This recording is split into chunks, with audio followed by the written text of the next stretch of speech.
What's up, everyone? Welcome to this day in Philly sports history for June 15th, 2023. I'm your host, Jim Montgomery. Quick Union update. I had the date wrong. They don't play again until next Wednesday. I had it listed under this Wednesday. I actually went to go watch the game, and there was no Union game to watch. Also, a little bit of housekeeping.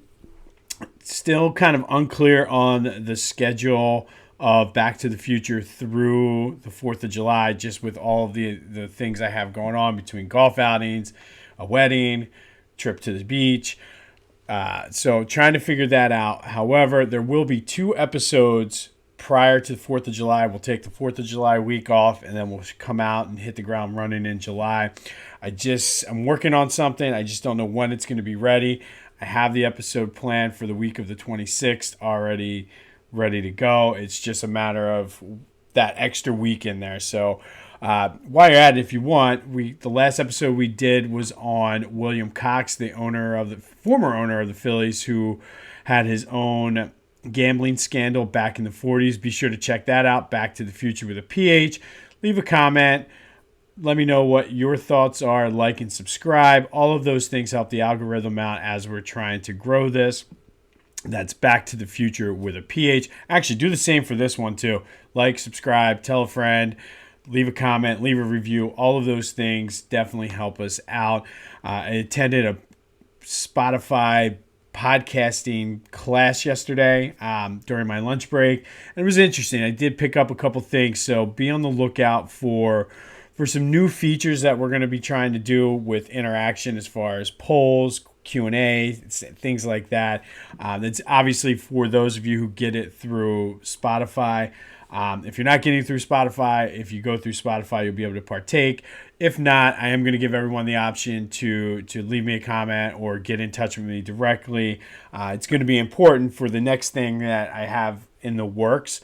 So be sure you have a way, whether it's commenting wherever you get it, through the Spotify polls and Q&A that I'm going to be setting up, or just send me a text message if you have my number. But I have an idea for something, and it's going to kind of help break up the dog days of summer a little bit, and it really sparked my idea attending that class yesterday. So be on the lookout for that.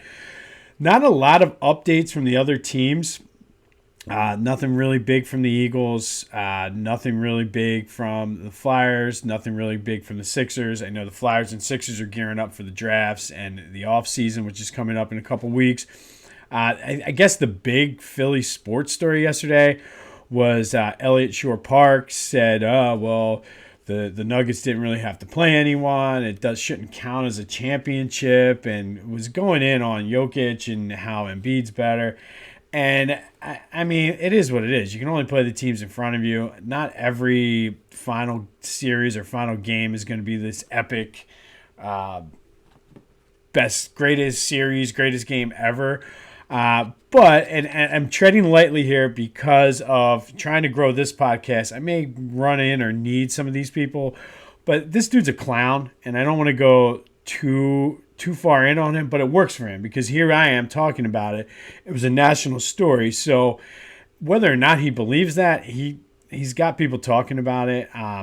So he's a Temple guy, so he transferred into Temple, and I think that's a little bit of a distinction from us true Temple guys who were there from the beginning, but he's a Temple grad nonetheless, so I don't want to go too much in on him. But again, he makes some way out there comments a lot, but it works for him. So we'll leave it at that. I don't necessarily want to say it doesn't count because it counts. I mean, not everything could be, and I think he mentioned this, not everything can be the 2017 Eagles Super Bowl or whatever. I mean, you can make the argument that the 2008 Phillies World Series isn't really that big because they played the Rays instead of like the Yankees or one of the other teams, the Red Sox, I believe it was, in the playoffs. But here we are talking about him. So again, whatever he's doing is working because we're talking about it. If only I could get to that level.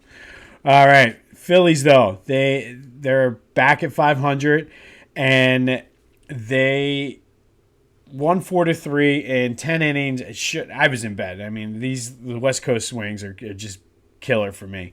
But 4-3 win. Ranger Suarez went 7 innings, gave up 0 runs, and then the bullpen blew it, and that's what sent it into extras. JT hit a home run. The bullpen is starting to become a concern, and I'm telling you, I think it's because they're overworked due to the fifth starter problem.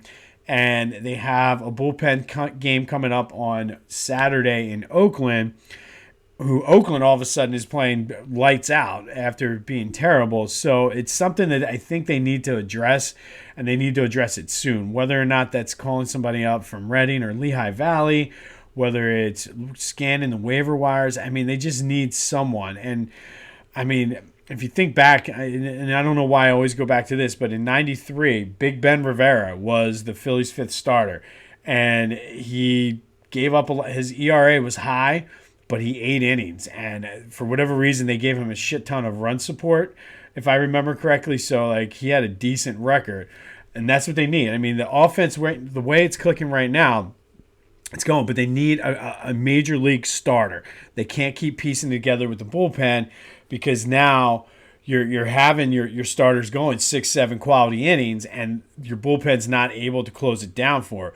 Ranger looked good, and lucky for them, they were able to come back. Arizona made some mistakes late in that game in the 10th to open up the door. But man, got to get it under control. All right, the final countdown is on. Father's Day is Sunday, and if you haven't got a gift or you're still trying to decide, go to phillygoat.com. They have a wide selection of Philly sports apparel, specifically the Phillies. They have a ton. They have the Father's Day. The 80 Phillies one of my favorite shirts. I love it. They have the new Denver Nuggets inspired Philly shirt with the skyline on it. It's also Pride Month. They have Philly Pride shirts, so go check it out, phillygoat.com. Use the promo code Jim Montgomery at checkout for 10% off of your order, even if you have to give a little card in a card that says, hey, Dad, this is coming to you as soon as it gets delivered. Thanks to our friends at This Day in Philly Sports History, I got 10% off. Whatever you taught me was smart. I'm looking for deals. There you go. What a great way to say thanks, Dad. phillygoat.com. Promo code Jim Montgomery for all of your 10% off of all of your order. All right, today we're going to go back to 1991. And on June 15th, 1991, the Reds beat the Phillies 3-1. John Mars pinch hit and knocked in Darren Fletcher for the Phillies' only run. But the big story was Andy Ashby became the first Philly to have what they call an immaculate inning, which is 3 strikeouts on 9 pitches. It's more common today than what it was previously, just because of the way guys are swinging and the way strikeouts are up. It's still not a common feat, but Juan Perez was the only other Philly to do this, and he did it in 2011. Ironically enough, in 1991, it happened 3 times that season. The Reds had it happen to them twice. This game by the Phillies with Andy Ashby, David Cohn of the Mets did it to them in September. And then, ironically enough, Pete Harnisch did it less than a week later for the Astros against the Phillies. So it's very much like an interwoven love triangle between the Reds and the Phillies and this immaculate inning that season. But that 91 team did finish third place at 78, 84, and 84. 20 games back of the Pirates, who were just unreal that year. But on this day back in 1991, Andy Ashby pitched an immaculate inning against the Cincinnati Reds, who had it happen to them later that season. The Phillies also had it happen to them later that season. Who knew? All right, it's still rivalry month, and today's rival are those Atlanta Braves. The Braves do lead all time, 1,312 to 1,195. That includes postseason. This was not necessarily a big rivalry until relatively recently, going back to 1993. This is sort of the opposite of some of the other ones that we've talked about that have cooled off. The Braves were not in the Phillies division for the longest time because they were in the NL West. They did play each other in the 93 NLCS. Phillies winning 4-2. Phillies won the first one, lost the next 2, and then got hot and beat the Braves. That Atlanta Braves team had 104 wins, and they had probably 4 Hall of Fame pitchers on that team, or at least 3, and Steve Avery, who was a solid guy, but that was Smoltz, Glavine, and Maddox. And the fact that that Phillies team just beat the piss out of them, to be honest with you, is amazing. Obviously, last year they played in the divisional round. Same thing. Like, they basically just dominated them and beat the piss out of them. That was the game or the series where Reese threw his bat down, just broke out of it. It was just a nice, fun series against a division rival. They became division rivals after the 94 strike when they implemented the wild card and did the realignment. So the early 2000s, that's when the Braves were on that 14 in a row division title streak.